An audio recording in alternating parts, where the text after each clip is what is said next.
Hey everybody, and welcome back to another week at the Damage Report. I'm John Adirola, and Brooke Thomas is here. Hi, I'm glad to be here. That was is here. I don't know. Yeah, I don't know what that was. You don't know what that was? Okay, because I don't either. And so I was okay. Good. That's okay. I've got two of them. Anyway, it's Monday. It is Monday, and I'm excited for the news. Can we go morning show for a second and talk about how delicious our coffee experience was this morning? You brought in some delicious maple coffee. That was quite good. It's very fall. We have discovered the joys of using a Keurig but not using Keurig pods. Yes. And so that has freed us up for lots of delicious bulk coffee. Turns out in those pods, they don't necessarily use the best coffee. That is so true. Also horrible for the environment. So exactly. So we moved beyond it. We moved beyond it. And we have this like really fancy coffee machine here, but I feel like the coffee from the work machine is a little too, I'm trying to do less sugar, less half and half, and it needs to be dressed up. It's a yes. Also it's no a decaf. coffee lover's coffee. Exactly. You know, it's a which we are. Okay, we love two things: justice and coffee. We like coffee and milk. We like cafe. We love three things: justice, coffee, and milk. Okay. Occasionally all right. That's enough Kelly and Michael. Okay, consider that our debut. You know, maybe bring us on to ABC or something. Anyway, we've got other stuff not Maple related that we're gonna be talking about. Should Donald Trump be impeached? No, if you ask Donald Trump or Pelosi. So we're gonna be talking about that. We've got two awesome interviews. Cost of going to school. We're gonna be talking with the founder of ZeroHour. We're right between the two big climate strikes last Friday, which we attended in two different cities, and next Friday, so we're gonna be talking about that. We've got Greta Thunberg at the UN with an awesome speech. I came close to tearing up while producing the news this morning because of that. Are you residue for Bernie Sanders? We'll help you figure that out a little bit later on. Goodness. And we'll also be talking about the Emmys because we determine what's on the rundown and you can't stop us. So you can try, I guess, but Jodie Comer won, so I'm gonna talk about it. But anyway, with that, why don't we jump into the news, starting off with Donald Trump. Donald Trump and Ukraine, it's the big talk of DC and around the country, but will it actually lead to anything? Probably not, because we live in a hell world. And that frustrates a lot of people. One of them is Representative Alexandria Ocasio-Cortez, who got a lot of pushback actually. She was attacked quite a bit over the weekend for tweeting this. At this point, the bigger national scandal isn't the president's law-breaking behavior, it is the Democratic Party's refusal to impeach him for it. See, I read that, I got a notification because she's one of like 3 people that I get notifications for her tweets for. And I said yes in response. And so it wasn't until a little bit later that I realized that many people thought that this was bad or wrong in some way. Like, how dare you question the strategy of the leadership of the House? I would say, how dare you not at this point? She explained a little bit saying, it is one thing for a sitting president to break the law, it's another to let him. The integrity of our democracy isn't threatened when a president breaks the law, it's threatened when we do nothing about it. The GOP's silence and refusal to act shouldn't be a surprise. Ours is. What possible argument against that is there at this point? That if you keep saying, how could Trump do this thing that I will totally let him keep doing for another year and change? That's what they're saying. They're saying it's okay. And I even got, in my response to that, I had a couple of people, they're well-meaning people who were like, if you impeach him now, that gives him momentum in the election. Just wait, and like on the off chance that he wins, impeach him after. But also, you think it'll be easier to impeach him after he gets reelected than now? And that's madness. Something that you pointed out a while ago that I hadn't even thought of. It just hadn't even, like I wasn't thinking of it this way, but you said this months ago. But that is, we can't only use like follow the rules when they benefit us. Politically. Exactly, and so that is using politics for your advantage, and that's absolutely against the rules. It should be, is the president breaking the law? Is the president committing impeachable offenses? Then you've got to go for it, even if it could put you in jeopardy down the line. You have to. Yeah, and so is anything gonna happen? Right. Is it? Well, big news over the weekend. Nancy Pelosi says Congress should pass new laws so sitting presidents can be indicted.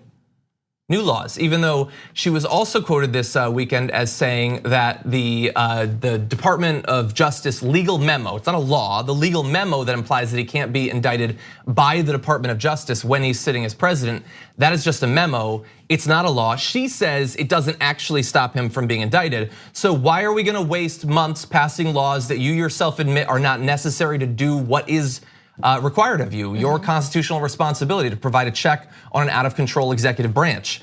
It is just kicking the can down the road. That all it is, it's a time wasting thing. It's to get us a little bit closer to the election, because every month that passes, a few more people will be persuaded that, we're getting really close to the election, we can't actually impeach him now, let's just wait until after. That's the whole point, that is what she's been doing. We are in month 6 of that strategy that Nancy Pelosi is pushing.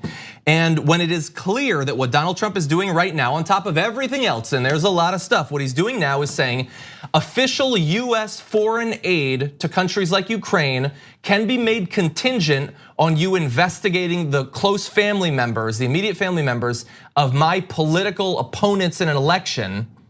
I mean, you either think that the president falls under some sort of legal obligations or you don't. Right. You either think we have a president or you're willing to accept us having a king. And right now, Donald Trump wants us to have a king. We get that. That's what he's wanted his whole life. Nancy Pelosi is willing to accept that. An imperial president unencumbered by any sort of legal consequences, whatever, for whatever he does. That's what she is saying. She's not saying that. That's what she's doing, which is far more important, of course. So it's frustrating. It's frustrating also to see much of the media immediately start playing the same games that we've played in the past. So Donald Trump says to Ukraine, apparently, we'll give you this aid or whatever if you investigate him. Maybe it's not that explicit. He's saying now that he might actually release the transcript. And Dems are saying, we can't do anything until we see the transcript. I don't care what's on the transcript. It might not even be that explicit on the transcript. My point is, what is happening right now, what he is saying in the last few days is worse than whatever is supposed to be on the transcript, because he is making the case literally every day, up to and including this morning, that yeah, it's about corruption. I mean, why are we gonna give money to a country unless they look into corruption, wink, wink. He's doing it in the open. I don't care what he said on the phone 2 months ago, he's doing it right now. And they're again hiding behind a report that might come out someday. And I'm sure that when the report comes out, it'll be taken very seriously by the Republicans. They will find anew their democratic responsibilities, and the media won't both sides it. There won't be any whataboutism if we just wait for the report. That's what's gonna happen. Again, they're just kicking the can down the road more. Right. And a lot of the media is like, okay, so I get your concerns. Donald Trump is being a really bad boy, but what if there's something to this Ukraine thing? What if there's something to this Biden thing? There is something to the Biden thing. You know what the Biden thing is? His son got a job because of who his father was. That is a story that we hear with virtually every elite in our system. That's the story. That is all that the story has. I'm gonna jump ahead to just a little bit of an explanation of this from Robert Mackey in The Intercept, who said, as a detailed review of the evidence conducted by The Intercept in May showed, Biden's intervention in Ukrainian affairs that year, when he successfully pressed Ukraine's then president to dismiss a chief prosecutor who had failed to pursue corruption investigations, was no secret and was widely praised by Ukrainian anti-corruption activists and international donors to the country. The reason there's footage of Biden boasting about this intervention on stage at a public event in 2018 is that he knew he had nothing to hide.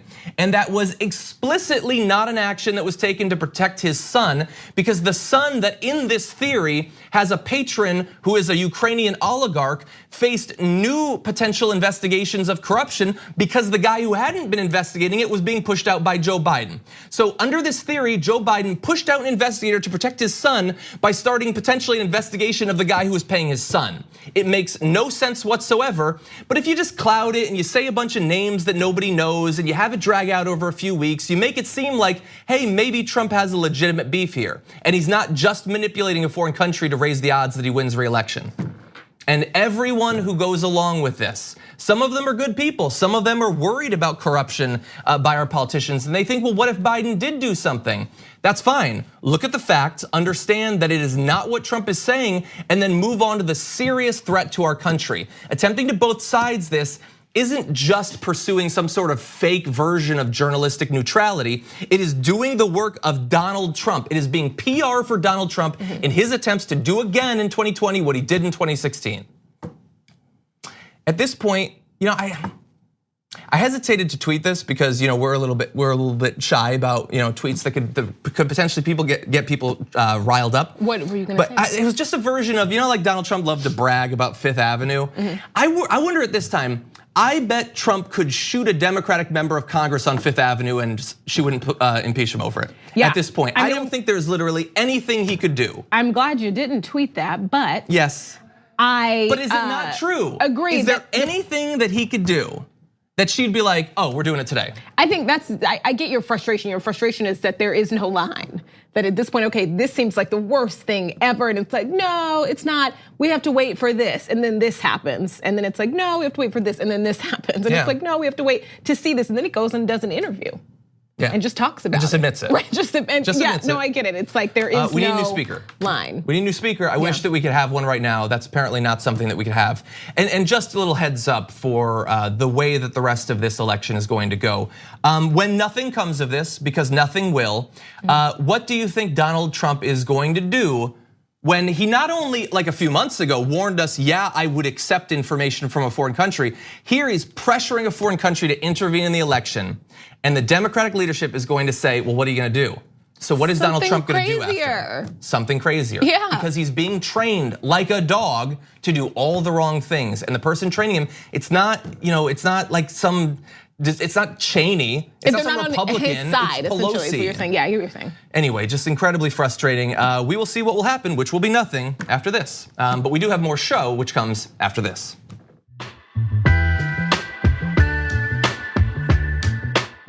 We need to talk about a relatively new show called the Republic, or UNFTR. As a Young Turks fan, you already know that the government, the media, and corporations are constantly peddling lies that serve the interests of the rich and powerful. But now there's a podcast dedicated to unraveling those lies, debunking the conventional wisdom. In each episode of the Republic, or UNFTR, the host delves into a different historical episode or topic that's generally misunderstood or purposely obfuscated by the so-called powers that be, featuring in-depth research, razor-sharp commentary, and just the right amount of vulgarity. The UNFTR podcast takes a sledgehammer to what you thought you knew about some of the nation's most sacred historical cows. But don't just take my word for it. The New York Times described UNFTR as consistently compelling and educational, aiming to challenge conventional wisdom and upend the historical narratives that were taught in school. For as the great philosopher Yoda once put it, you must unlearn what you have learned. And that's true whether you're in Jedi training or you're uprooting and exposing all the propaganda and disinformation you've been fed over the course of your lifetime. So search for UNFTR in your podcast app today and get ready to get informed, angered, and entertained all at the same time.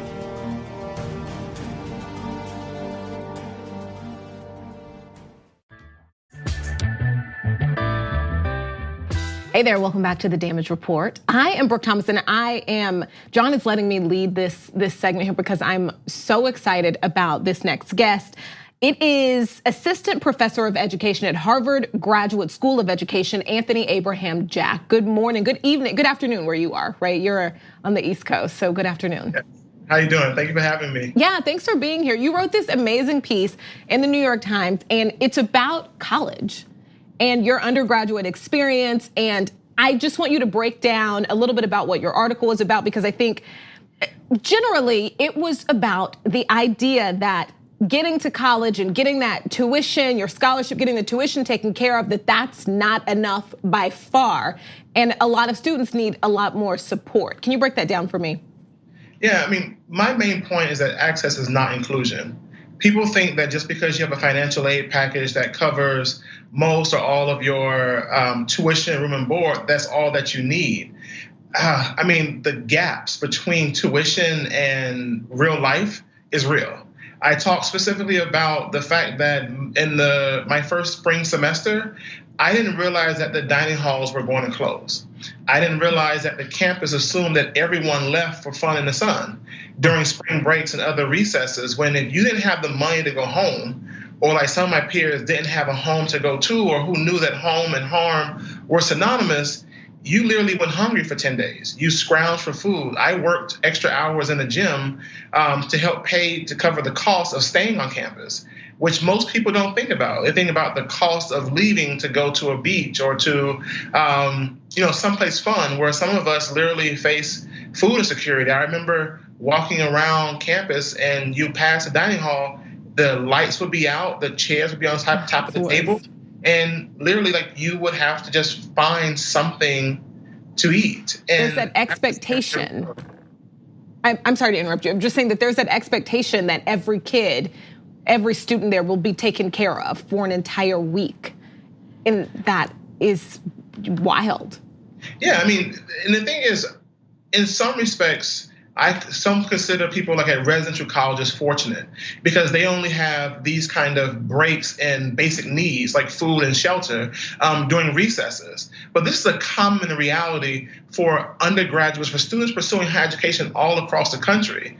Estimates are as high as on average 40% of undergraduates in America are food insecure.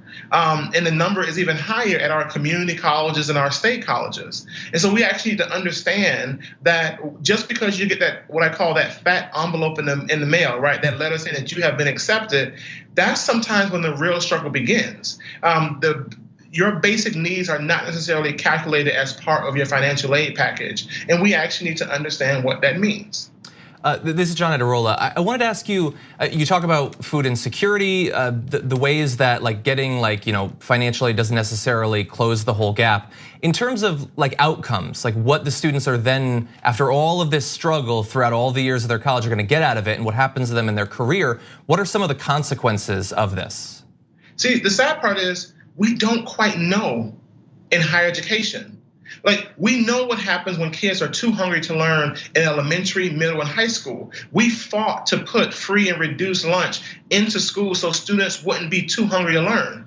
We just assume that just because a student is in college that they don't face the very same problem that they faced 3 months before. That's actually not true. So newer research is being done now about the consequences of food and housing and security on college campuses, but it's not something that we have actually tracked or paid attention to in any kind of scholarly way until most recently. So what can be done? What can university leaders do at this point? What, as to start it, before we even have all the research, we know there's a problem. Yeah. What can be done and should be done, in your opinion, right now? I mean, 100% meeting students' basic needs should be a priority for colleges and universities. Housing and food insecurity should not be something that keeps someone from walking across the stage at graduation. And with respect to food insecurity, I think college and university must tailor it to their student body. And what I mean by that is a school like Harvard and Amherst should expand their dining hall policy so that there are no breaks in the semester where students don't have access to basic needs, food and housing. Their residential campuses, open the dining halls. But for campuses that are not residential or that are not where students aren't buying into the meal plan the same way, food banks and food pantries can be partial solutions, but we need national solutions. We need changes in access to SNAP, to different kind of institutional supports like food stamps and the like, so that students are, again, pursuing their degree without having the extra burden of finding where to eat or where to live. Well, I definitely think everyone watching this, if they want more information, they should read your article. I was a low-income college student. Classes weren't the hard part, available on the New York Times. Anthony Abraham, Jack, thank you so much for joining us today. Thank you for having me. We're gonna take a short break here. When we come back, Greta Thunberg has hit the UN, and we'll see if they hit back after this.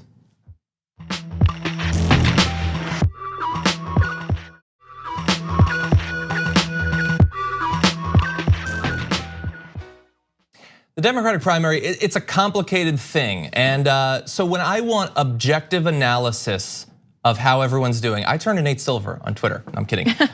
He's got a problem with certain candidates. I'm not gonna say who, Moulton. No, I'm kidding. He doesn't like Bernie. Obviously, he doesn't like Bernie. He's very good when it comes to the numbers. When he starts putting words around them, though, that's when it starts to get a little bit problematic. And so I wanna read a couple of tweets that he sent out. in attempting to respond to the new polling data that's been coming out, out about Bernie Sanders' diverse base of support, especially in comparison to all the other candidates, but especially the front runners. And so how do you respond to that? Because the criticism last time had been that his base of support wasn't diverse enough. Now the evidence shows that it is, so presumably you learn and evolve and adapt. Or you could do this. Nate Silver tweeted, "Not sure Bernie should get credit for having more diverse support than last time, given that he has far less support than last time. A lot of voters have left him. White liberals have been particularly likely to leave him for Warren, so the residue of what's left is more diverse." And for some reason that I can't figure out, some people had an issue with him referring to the remaining diverse support of Bernie Sanders as a residue. Which isn't generally a term that we use for positive things. It's not like I ate almost all the ice cream, there's some delicious residue at the bottom. Yeah. It's not like, man, they plumbed most of the gold from that river. Now we've just got a little bit of golden residue. Generally, residue is disgusting. And so that was a poor choice of words, I think. No, it was awful. And I am one who thinks like words matter and your intent doesn't necessarily matter as much as the impact. And like calling a group of people of color residue is just kind of gross. And like everyone should just, when you have a public platform, be willing to, speak, not speak, but be more careful about the words you choose to use. So it was weird. The point he was trying to make was that these people don't matter, even though they're more diverse than before. It's because there's less people overall. I get it. I guess I get the point he was trying to make. It was weird. Because even if you say what's left over, and which is essentially what he was trying to say, like this is just what's left over. It still doesn't take away the point. Was that like you're not connecting with these groups of people, right? That was the point initially. And then people are saying, no, now he is. And so then he was saying, no, they're just left over. Wouldn't it still matter that they are still left over? Doesn't that prove the point that maybe he is connecting better? Right, yeah. I think so. I think if you come at things 90% just talking about numbers, it might seem like, well, if you were to plot out mathematically, if there were 5 types of people and you had 20 of each, and then suddenly we took away 20, but it all came from one group, then the rest would be a bigger percentage. Okay, mathematically that sort of makes sense, but it doesn't make sense in terms of the actual example you're trying to present. What you're saying is, he had a lot more support. Now he's losing the white liberals, and so what he's left over with looks more diverse. But what you're describing is a process where apparently when Bernie starts to lose people, the people who abandon him first are white liberals. So thereby, people who are not white liberals have a stronger, more durable attachment to Bernie Sanders. That's what you're describing. You're not describing it accurately. Right, but that's the opposite of the point he's trying to make, and I find that fascinating. Yeah, I find much of what he does on Twitter to be fascinating. And look, I criticize him a lot, not because I hate him or he's a stupid shill or whatever. I read his articles and things like that. I think it's interesting. I don't do the sports stuff, but that's not about him. That's about sports. But sometimes he has some interesting stuff. It's his analysis on top of it that is bad. That was it didn't make any sense. It didn't prove the point I think he was trying to prove. I think that the idea that the base is smaller overall, but the people of color stayed, that proves the point that the initial poster, the initial tweet that he was pushing back on. So, and we've already like broken that down. And then also, words matter. Residue was weird. Residue is just a terrible term. It was a terrible term. And just over and over and over, like people have got to think. And sometimes everyone makes mistakes, but sometimes there's a reason you make certain mistakes. And you've got to be willing to look into that. Exactly. And look, if you want to, and that's everybody. That's everybody across this political. Me. You don't make as many mistakes. Some. I make mistakes more than you should, and I will continue to. No, I'm just kidding. But Apologies in advance. I definitely think that was so weird, because think about it. When you think about like how people of color are referred to and talked about over the course of this election period, just how the president talks about them, it's just like, oh my goodness, at least can we not be residue from somebody on our side? Yeah, you know, I get it. It was a mistake, and I totally get what he was trying to say. I just shouldn't have to. I shouldn't have to constantly understand what someone meant when they said something or did something derogatory to people who look like me. Yeah. You shouldn't have to be supremely understanding if it's not going to be reciprocated. Yeah. And here you appear to have identified a potential problem that you won't tweet about, which would be, by your example, the two front runners, Joe Biden and Elizabeth Warren, have potentially a problem where their newfound support is disproportionately white. That seems like something to analyze. And I can say that as a person who I don't despise Elizabeth Warren, but her support is more white as a percentage. That is a thing to discuss. It is not necessarily conducive to winning either the primary or the general election in the long run. So maybe consider talking about that a little bit. Now, I do want to turn to a very different topic, though, something that I saw that bothered me. I think it bothered a lot of people, and that has to do with Greta Thunberg. Okay. So, Greta Thunberg is out there doing her thing, getting people to care about climate change. And as we've been talking about over the last few weeks, she is getting attacked nonstop for it. A lot of the attacks are incredibly deranged. And I would say sitting at the top of the deranged pile would be the historian who makes the very idea of studying history seem like a joke, Dinesh D'Souza. He tweeted this about Greta, saying, "Children, notably Nordic white girls with braids and red cheeks, were often used in Nazi propaganda.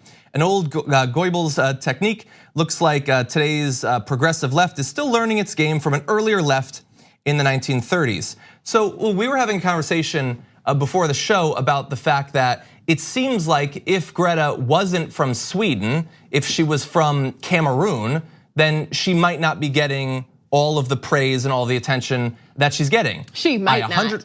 I 100% agree with that. Right, yeah. I also think it is impossible that she's getting the praise that she is because she's talking about climate change.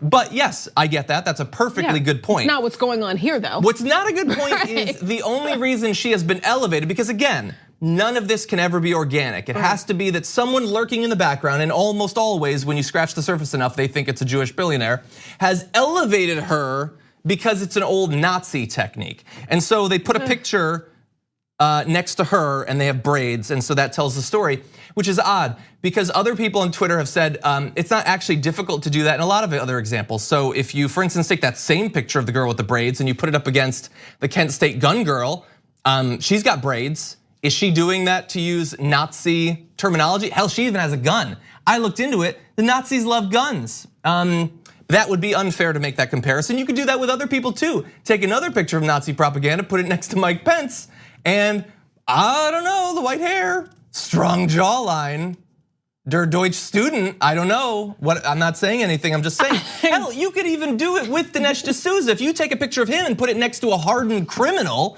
that will look similar. Oh wait, that's the same thing because he's a criminal. Out of line, John Idarola. He's a criminal. No, right. Is he? Nazi propaganda. So look, what you could do is argue against Greta on the merits. You could do that. They're choosing not to do that. We'll have to figure out for ourselves why it is that they refuse to actually engage in that sort of battle. But the idea that she's only been elevated because it's a Nazi technique, that's unproductive. If you want to point out why do we listen to certain types of voices and not others, and what can we do to create some equality there, that's productive and thus not something Dinesh D'Souza is likely to be involved in. Also, listen, this is a child. Where are your inner morals? This is a child. This is a child, and she's not doing anything harmful. Let's say that all of them are right, and the world is not burning. Let's say that there's nothing happening, no problem, the world is not burning. Being more environmentally friendly is not gonna harm anybody. It's not a problem. Also, you are the side in power right now. You're ignoring the scientists, let alone the children. If your boss, like your leader, can ignore actual scientists, why can't you ignore a child? This is a child. And there was this other woman who tweeted, this talk radio host in London who tweeted a picture of this child and wrote, "Hi Greta, I've just booked some long haul flights for my family to enjoy some winter sun on the beach this Christmas. Level of guilt being felt, 0%. This is a child. What is wrong with you that a child? Oh, you just destroyed that kid. Right, it's a child, that a child has you so worked up that you want to be nasty to her, to a child. She's not causing any harm whatsoever. No, even if you do not agree with what she's fighting for, it does not cause any harm. That's it. Like, that is absurd. Even if you like bacon and you're a lifelong bacon eater, a vegetarian does not hurt you. Yeah. I agree. This is wild that people are so upset by somebody wanting us to take care of this earth better that they start beating up on a child. Yeah. That you cannot be in support of that. But then also, this is like the party of babies in cages, and so I don't even know level of guilt being I'm felt over saying. babies in cages. Right. So you're 0%. right. Actually, forget everything I just said. Yeah. Like already have. No, I'm kidding. So she also was at the UN. We're gonna do that a little bit later on. Yeah. Awesome video from her. Surprisingly undeterred by Dinesh D'Souza's attacks. Anyway, we are gonna take a break. We come back, more on the environment after this.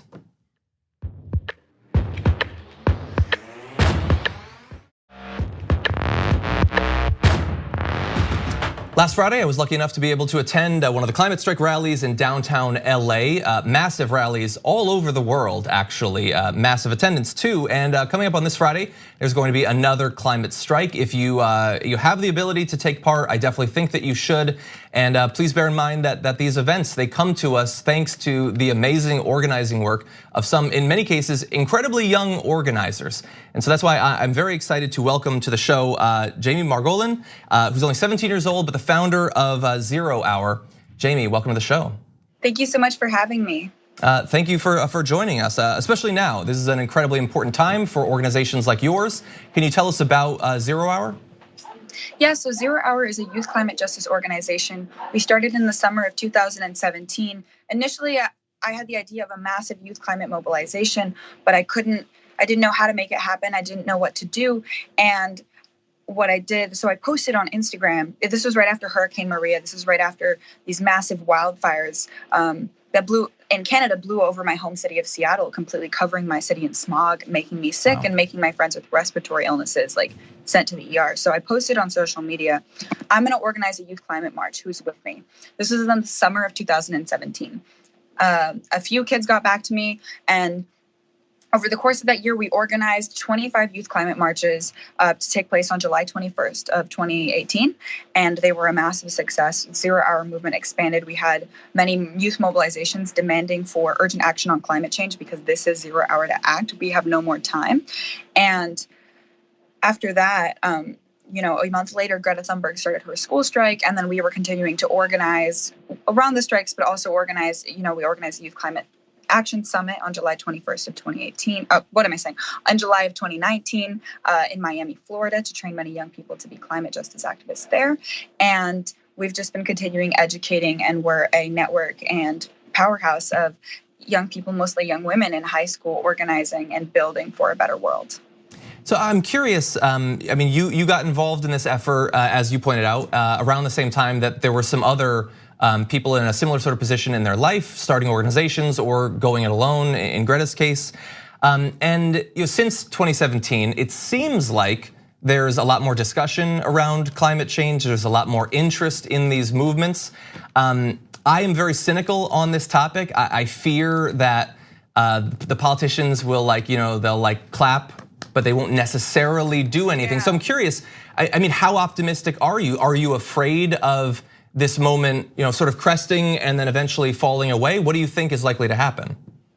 So the organizing and the work is never going to crest and fall away, because we've been doing this for years and years, and we will continue doing this for years and years. My worry is whether the media and politicians will continue to actually pay attention, because we have always been here. We have always been organizing, and we will continue to organize when the cameras are off. But we need the cameras to stay on in order for the general public and people to completely understand and to take action. My other fear is that ZeroHour just spent an entire 3 days nonstop before the climate strike in Capitol Hill lobbying and talking to leaders. We met for an hour with House Leader Nancy Pelosi. We met with the wonderful Alexandria Ocasio-Cortez. We met with many different offices. And I testified before Congress. And, people will come up to me and they'll say, great job. They'll be like, very great speech, very moving. And they'll call us inspiring. But then they won't actually act, and then they won't actually take any legislative action or anything from there. So my worry is that it's just empty words. I think that's a very justified worry. I can't speak for all of the media, but I pledged a long time ago that it doesn't matter if every video I do on climate change gets 1/10 the interest of any other topic. I'm gonna keep doing it. Exactly. And hopefully it'll make a difference to the extent that we can. For your organization, what would you say are some of your core demands? So our core demands, well, first of all, are addressing the root systems of oppression that caused the climate crisis in the first place. So addressing the colonialism, racism, and unchecked patriarchy and capitalism that is really at the root of this climate crisis. And that seems very strange to people. It seems like overly progressive, like Fox News' worst nightmare, like the exact archetype of what a snowflake liberal would be talking about, but these aren't things that I enjoy talking about. This is just the facts. The truth is that the climate crisis started really with colonization. That idea that everything is for our extraction, that everything is for sale, that everything can be bought and sold, including our fellow people and the land that we depend on. And so that mindset and that way of living really started like, when I say modern capitalism, I think business and trade and things like that have always been good. I'm talking about like that modern, like mega corporations on steroids, owning everything, abusing people, abusing the earth and not being checked. That's what I'm talking about when I say capitalism, because, Breitbart will freak out and be like, she wants to start the communist revolution. Calm down. No, I don't. But it's just like, we have to address this. And right now our current economic system is set on a trend where we just have constant growth. And our earth just can't sustain that. And then another concrete demand. So those are like at the roots of what we're demanding. And so right now our current most concrete demand, we're behind, supporting for a Green New Deal and bringing about the era of the Green New Deal, not as an end all be all, but as a very important step in the right direction, and also, divesting our government and divesting politicians from the fossil fuel and animal agriculture industries, because the biggest thing that is stopping them from taking action to protect their lives and futures is really just they owe the animal agriculture and fossil fuel industry so much. So then they don't really have a big check on them when they go turn around and destroy the Amazon rainforest and my life and future. Yeah, it is a diverse coalition of corporate interests that are fighting both explicitly and behind the scenes against this sort of movement. If people would like to get involved in your organization, what should they do? So you should go to thisiszerohour.org where you can sign up, become a part of the movement. It really depends. Like for young people, you can follow us on social media at thisiszerohour. Actually, anyone can, but you can follow us there and send us a message in our social media bio. We have a link right now. We have a new campaign called Getting to the Roots of the Climate Crisis. Or hashtag Get to the Roots, where we, it's not new. We've been doing this for a year, but we recently announced the scale up at the UN Youth Climate Summit the other day. And so we're training young people to be climate justice ambassadors to address the root systems of oppression of climate change in their communities and educate their peers. So you can go to @thisiszerohour on Facebook, Instagram, or Twitter to join that campaign, and also to stay updated for our other campaigns, marches, and initiatives. And then for anyone, you can go to thisiszerohour.org for more information to read our platform, and thisiszerohour.org/donate to please donate to us, because we are a completely volunteer-run organization that relies on grassroots donations up against a very literally well-oiled machine with the deepest pockets in the world. I always call the fossil fuel and animal agriculture industries the most well-funded criminal enterprises in the world. Like the fossil fuel industry is a very well-funded criminal enterprise, and that's all they are. With a quote like that, you might end up on Laura Ingraham tonight. We'll have to see. Jamie Margolin, thank you so much for joining us. Thank you for having me. We're gonna take a short break, but stick around. More after this.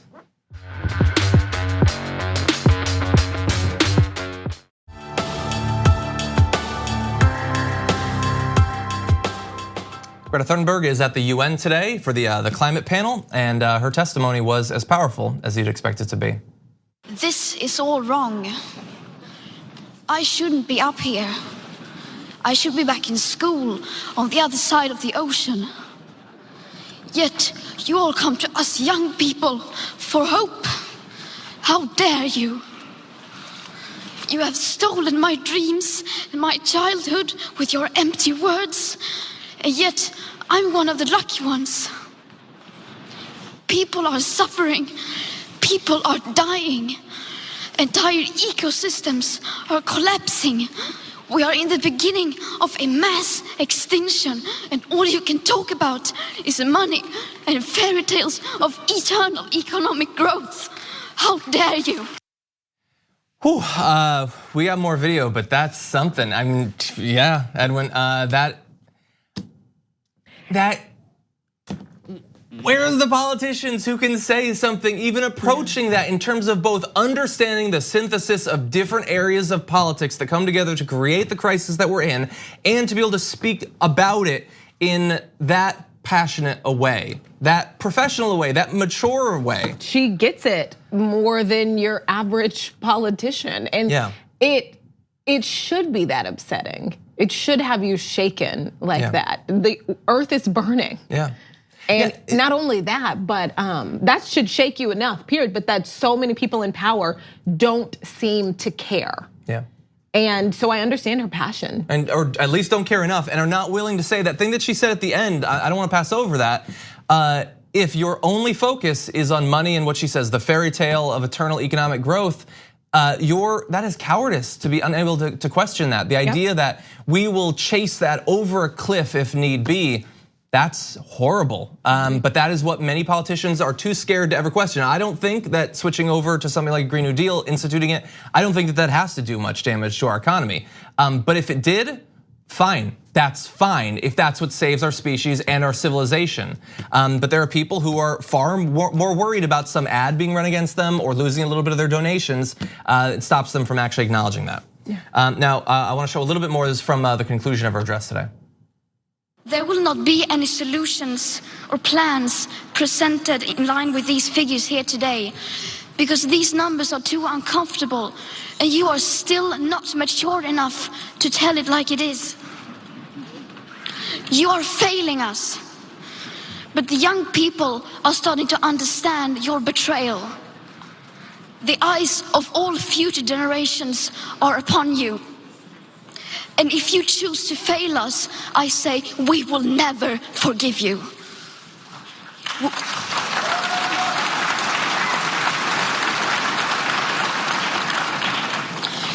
We will not let you get away with this. Right here, right now is where we draw the line. The world is waking up, and change is coming whether you like it or not. Geez, man, I couldn't do it. I couldn't do it like that. And I know everywhere she goes, including that room, there's probably a lot of people who are like, you know what, in an ideal world, I would like to do something about this. And so Greta, great job, Greta, but she doesn't accept that and she shouldn't accept that. Yeah, no, I think she's great. And I don't know what it is. Are they just smarter than us? Like this younger generation? Are they, I still like to think of myself as the younger generation. That's another conversation. Younger than me. No, jokes aside, they just get it. And do you think it's because we didn't grow up knowing this, like didn't grow up having this information like right in our faces? So we had to come to grips with it and then make it make sense, and now then try to work towards doing something about it. They have learned this almost from jump. Like, hey, this is going on around you. On this particular issue, I don't know if when I was 16 or 15, because she was obviously interested before she started the movement. When I was 14 or 15, could I have done it on this issue? I don't know. Would you? But there were issues. Yeah. There could have been some other issue. And I think I think that the next generation does get it more. I think that she and a few of the other leaders gets it especially. But again, when we show these videos, I wanna make sure that we're not doing the thing that she criticizes, which is let's watch this video and feel inspired by her and then we're good. We're not good. That's 0.5% of the way. The rest of it is actually doing something. And I try to make this point in literally everything that we do at the Damage Report, but especially on this issue.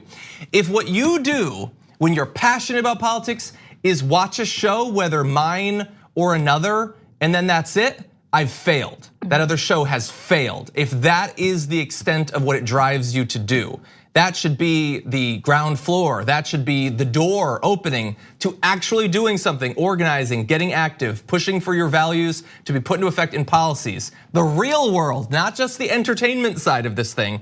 And she, I think, stresses that better than perhaps anyone else. I agree. I agree. Okay, very powerful stuff from her. We're gonna take a short break. We come back, lots more to get to.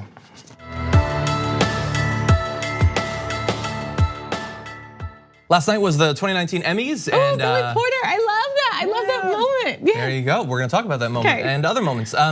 So I watched it. Brooke, you watched it as well? I did, the whole thing. I actually live texted it with my friend Stacy. We were too lazy to actually go to one another's homes. Yeah. So we texted each other during Wow. it. That's something. I live tweeted it to some extent and me too, a little discovered bit, that among the many things that my Twitter followers don't care what I think about, the Emmys is high up on that list. Which is weird because you like a lot of television, and I feel like the biggest complaint that I saw online from a lot of people were, what are all these shows? Who are these people? And they were all shows that I guarantee you John Idarola has watched. Maybe. The ones that people were like, what is this? I watch a lot of shows that are not gonna be nominated for Emmys anytime soon. Really? I feel like all your big ones did really well. We'll see. Game of Thrones? We'll see Dark Crystal next year. We'll find out. Yeah, Game of Thrones did well. What's the one who won everything that swept the comedy Fleabag. awards? Fleabag, yeah, Phoebe Waller-Bridge. Loved that, and Chernobyl. Chernobyl did very well. Yeah, so Phoebe Waller-Bridge won 3 of the biggest awards. And I'm starting to think that it's kind of unfair that she has found some way to psychically take all of the talent from everyone around her and just hoard it for herself. That's what I think is happening. I was very happy to see Game of Thrones win for best drama in their last season. I understand that there's a lot of haters for the season, but they won. Of Fleabag? No, of Game of Thrones the last season. Oh, Game of Thrones, right. I mean, you were one of those haters. It was, no, I was a realist. I understood its actual limitations and did not feel like if I go 5%, I have to imply that it's the worst TV that's ever existed. I don't want to get us back into the Game of Thrones conversation. Jodie Comer won for Killing Eve, an amazing performance. But look, this is all important and good. But there were some great speeches and some important moments that I wanted to shed light on. Let's do it. Talk about it a little bit. One of them you alluded to was Billy Porter's historic win for limited series drama. So part of Billy Porter's speech was visibility and representation are the only things that create change. It's when we're visible that we have the power to create empathy through the way we tell stories. Being black and gay and out and being in this position and speaking from where I get to speak from is the change. I hope that young queer people of all colors can look at me and know that they can. And I know for a lot of people that Twitter blew up. Anytime Billy Porter's on stage, it blew up. I know, I just got the chills. Billy Porter is everything, I haven't actually watched the show. It doesn't have dragons or elves in it, so it's lower down my list, but especially now. You don't like good TV, and that's just the weirdest thing about you. Specific escapist You TV. don't like good television. I like The Boys. The Boys is good. You complained about a TV show with Idris Elba in it. What show? Was it like Good Luck Charlie or something like that? What was it called? No, I didn't complain about that. You didn't like it? No, I didn't say that. I was gonna say because I loved it, and I just. Oh no, I know you binged it. I did. I loved it. I liked him, in The Office. But anyway, the show wasn't very diverse. Listen, there were less nominations from like diverse nominees than last year. There were a lot of shows that popped up over and over. Yeah, and let's get to the long list of black winners. Okay, Billy Porter, Darrell Jerome, RuPaul.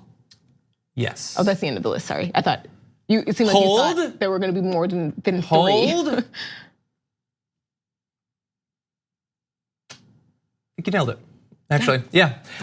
Darrell Jerome had a great moment, by the way. The standing ovation when for they say it should have swept the awards. Yeah, Get real. Yeah. It was directing. some of the most, just some of the greatest television that I've ever seen. It was a true story that was just done so well. I am glad that he was able to win for episode 4 because the performance was spectacular. Like the feeling that you got watching that, it was unreal. Yeah.